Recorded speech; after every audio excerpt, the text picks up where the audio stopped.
Many people have asked the difference between this executive order and what you signed in December in a presidential memorandum and what you signed later on in May. Just want to quickly answer that question. In December, the presidential memorandum directed HHS to produce the scientific assessment that they did, and then they overhauled the vaccine schedule. Those actions have since been held up in court.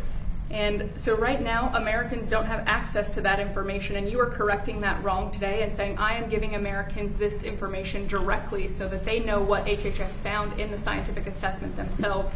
But most importantly, states are actually the place where school vaccination requirements are implemented. It's state laws and regulations, and the CDC would advise the states on those policies.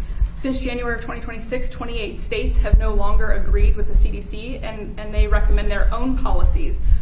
A lot of those states are blue states, and they're working with outside entities like the American Academy of Pediatrics that still rely on the recommendations that were in place in 2024 with the 72 injections by age 18.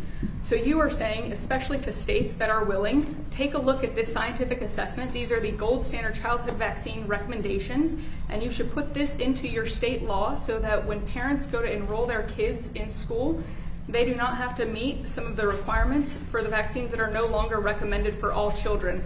That brings us in line with European nations. And importantly, those nations do not have vaccine mandates for school. A lot of those nations maintain vaccination rates for measles above 90%.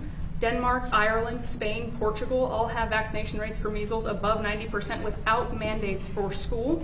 And so they do that through increased public trust and education and letting parents be informed and make those decisions.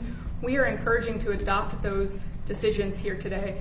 We do still recommend the measles vaccine for all children, but we want parents to be informed about the timing and to have the option to separate them out. So, Mr. President, this is a historic action. We are going to be working directly with states so that we're not reliant on the court case to resolve. We are doing it right away so that parents get the benefit from state laws changing.